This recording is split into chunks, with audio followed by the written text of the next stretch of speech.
दोस्तों, मैं Arif Khan crime exposure news room से।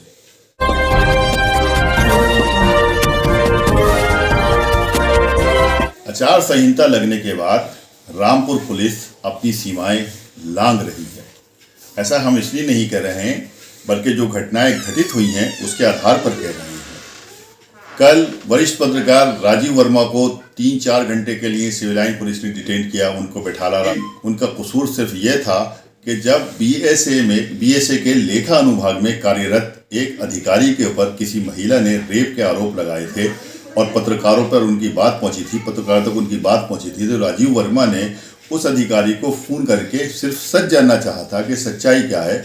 उसके बदले में सिविल लाइन थाने से फ़ोन गया और उसके बाद में उनको बुलाया गया वहाँ पे। वो बुलाने के बाद में उनको वहाँ पे बिठा लिया गया। एक तो ये पत्रकार के साथ में, वो भी वरिष्ठ पत्रकार के साथ में ये घटना घटी। दूसरी घटना जो कुछ दिन पहले रामपुर की चेयरपर्सन के यहाँ पर हुआ है कि जिस तरह से वहाँ जाने के बाद में पुलिस ने जो व्यवहार किया है, वो खुद आप चेयरपर्सन की ज़बानी सुनिए कि उनका क्या कहना है। दोस्तों, फादर ऑफ सिटी, नगर पालिका चेयरमैन को फादर ऑफ सिटी इसलिए कहा जाता है कि वो अपने क्षेत्र की जनता का उसी तरह से ख्याल रखता है जैसे कि एक बाप अपने बेटे का या अपने बच्चों का ख्याल रखता है। हमारे यहाँ रामपुर में चूँकि इस वक्त फातिमा जबी महिला हैं, वो चेयरपर्सन है, तो इन्हें फादर ऑफ सिटी तो नहीं लेकिन मदर ऑफ सिटी इनको कह सकते हैं। और अपने बच्चों का ख्याल रखती है, इसी तरह से ये अपने क्षेत्र की जनता का ख्याल रखती है। आज मेरे साथ में यहाँ पर मौजूद है। मैं इसे सीधे कुछ सवाल करूँगा। सीधा सवाल ये है, सरकार किसकी बन रही? देखिए, हालात तो समाजवादी के ही एक तरफा नज़र आ रहा है, लेकिन आगे का हाल तो अल्लाह ही जाने। बाकी उम्मीद करते हैं कि इंशाल्लाह समाजवादी की ही बनेगी। मतलब उम्मीद किस बात पे कर रही, किन आंकड़ों पे? जो हम जा रहे हैं जगह जगह से, जो हमारे पास सूचनाएं आ रही हैं, ये लग रहा है कि इस वक्त जनता बदलाव चाहती है। इस वजह से लग रहा है कि इंशाल्लाह समाजवादी की सरकार आएगी। मतलब जनता बदलाव चाहती है, जनता कुछ त्रस्त है इस वक्त इस सरकार से। ये सबको मालूम है। 5 साल की बीजेपी की सरकार रही, कोई विकास नहीं हुआ। सबको मालूम है कि सिर्फ जगहों के नाम बदले गए हैं। हमारे रामपुर को ही ले लीजिए, एक पत्थर नहीं लगा है कि अगर विकास के नाम का कोई काम हुआ हो। पूरी यूपी में कोई काम नहीं हुआ है। बच्चों के स्कूल बंद, पढ़ाइयाँ बच्चों की बंद हो गई है, रोज़गार बिल्कुल नहीं है। महंगाई इतनी हो गई है कि गैस सिलेंडर 1000 से ऊपर चला गया, पेट्रोल डीजल, इस कदर महंगाई, बेरोज़गारी बढ़ गई है जिसकी वजह से जनता बदलाव चाहती है। अच्छा मैडम, जहाँ बात करें, हम अपने क्षेत्र की बात करें यहाँ पर, क्योंकि आजम खान साहब जिस वक्त चुनाव लड़ रहे हैं, बहुत पुराने नेता हैं, 9 बार के विधायक हैं, उनका मुकाबला आप किससे मानती हैं? किसी से नहीं। उनका मुकाबला इंशाल्लाह कोई नहीं कर सकता। जो खड़े हुए हैं, नहीं, मेरा मतलब है समाजवादी का मुकाबला कांग्रेस से है या बीजेपी से? किसी से नहीं है। रामपुर में तो सिर्फ आजम खान साहब, कोई नहीं। ऐसा क्यों? वो लोगों के दिलों में रहते हैं। उन्होंने कभी नफरत की राजनीति नहीं करी। रामपुर में या पूरी यूपी में आजम खान साहब का ये रिकॉर्ड है कि उनके कलम से न किसी हिंदू को या मुस्लिम को, किसी भी धर्म जाति को कोई नुकसान नहीं हुआ है। आजम खान सिर्फ मुसलमानों के नेता नहीं, वो सारे धर्मों के नेता हैं। मैडम, 2 साल से आजम खान साहब जेल में हैं। ये आपने सही कहा है कि वो वाकई में यहाँ पे लोगों के दिलों पे राज करते हैं। जिस वो आंकड़े भी हैं उसके हमारे पास। आप भी उसी पार्टी से बिलोंग करती हैं, मजबूत सिपाही हैं आप समाजवादी की, आप यहाँ की चेयरपर्सन भी हैं। अभी जो आपके साथ में 1 हफ्ते के अंदर जो घटना घटी, यहाँ पर आपके पति की तलाश में पुलिस आई, उसके अंदर में थोड़ा सा उसके बारे में बताइए हमें, क्या हुआ मामला? ये घटना आज नई घटी है, 2 दिन पहले। ये 2.5 साल से बराबर चल रहा है और मैं इतनी परेशान और आजिज़ आ चुकी हूँ कि यहाँ तक मेरी जीने की तमन्ना भी ख़त्म हो गई है। एक औरत का सम्मान बहुत बड़ी चीज़ है।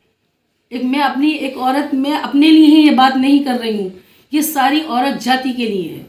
अगर पुलिस घर में अगर कोई आरोपी है, पहले तो आप अपराध जब तक सिद्ध नहीं हो जाता आप किसी को अपराधी नहीं कह सकते। और अगर कोई आरोपी है, आपको उसे अगर पकड़ने जाना भी है तो महिला पुलिस किस लिए है? घर में लेडीज़ बग़ैर पर्दा रहती है और हम जैसी लेडीज़, हमारे घर में 100 लोग बिना परमिशन के एकदम घर में घुस जाएंगे। घर में बेटियां भी हैं, सो रही हैं, सीधे बेडरूम में घुसते हैं। अब आप ये बताइए कि क्या महिला पुलिस किस लिए होती है? महिला पुलिस इसलिए होती है कि अंदर जाकर महिलाएं देखें, बाहर पुरुष खड़े रहे। अगर अपराधी या आरोपी नहीं आता है या वो वहाँ मौजूद है, तब आप अपना बल का इस्तेमाल कर सकते हैं। लेकिन मेरी ये आप लोगों से ये कहना है कि आप मेरी ये बात पहुंचाएं कि महिलाएं ही घरों के अंदर जाएं, जेंट्स नहीं जाना चाहिए। क्योंकि वो लाते तो हैं कि महिलाएं दो साथ में होती हैं, उन्हें तो गेट पर ही छोड़ देते हैं और सब अंदर घुस जाते हैं। तो ये हमारा क्या अपमान बदले है। की भावना में कार्रवाई हो रही है कुछ? बदले की भावना क्या, मैं तो यही समझती हूँ कि जिसकी सरकार है उसी का माना जाता है। इंसान अपनी इंसानियत को भूल गया है, वो ये भूल गया है अगर कोई करा भी रहा है तो कम से कम महिलाओं का तो सम्मान करो। तुम जिस कोख से पैदा हो वो भी एक औरत ही है, कम से कम इतना तो सोचो कि घर में महिलाओं के साथ बदतमीजी नहीं होना चाहिए। अगर पुलिस है तो क्या है? बदतमीजी हुई है क्या? बिल्कुल बदतमीजी की है, धक्का मुक्की करी है इन लोगों ने। हम बेपर्दा खड़े हैं, ये सबसे बड़ी शिकायत करी है आपने इसके अधिकारियों से, उच्च अधिकारियों से? मैंने उच्च अधिकारियों से शिकायत बिल्कुल की है इस बात की, लेकिन मैंने अपनी बात ये नहीं पहुंचाई है कि आप लोग इतना कम से कम अपने ऑर्डर को सख्त कर दीजिए कि घर के अंदर पुरुष नहीं जाना चाहिए, महिलाएं चेक करें जाकर। बस अगर आप हमारी इज्जत या नारी जाति की इज्जत चाहते हैं तो कम से कम इतना कंट्रोल होना चाहिए कि पुलिस जेंट्स घर के अंदर नहीं जाना चाहिए। ये हमारा अपमान है, हमारी हम औरतों का अपमान है। अगर समाजवादी की सरकार अभी आती है, हम दूसरे ट्रैक पे आते हैं, ये तो आपने बहुत वैसी बातें कही हैं और बड़ी जज्बाती बातें कही हैं। तो इस वक्त अगर समाजवादी की सरकार आती है तो आजम खान साहब चूँकि बड़े कद्दावर नेता हैं, तो क्या स्थिति होगी उनकी इस बार? भाई आगे क्या स्थिति होगी ये तो मुझे नहीं मालूम, लेकिन मेरी ये बात जो आज यहाँ कायम है, मैं कल भी अपनी इसी बात पर कायम रहूँगी। ये महिलाओं के सम्मान का मामला है, यहाँ महिलाओं की इज्जत की बात आ जाती है। तो इसलिए कोई सरकार कोई सी भी आए, चाहे अगर समाजवादी की भी आएगी, मुझे कहना है तो मैं यही कहूँगी कि महिलाओं का सम्मान करना सीखे,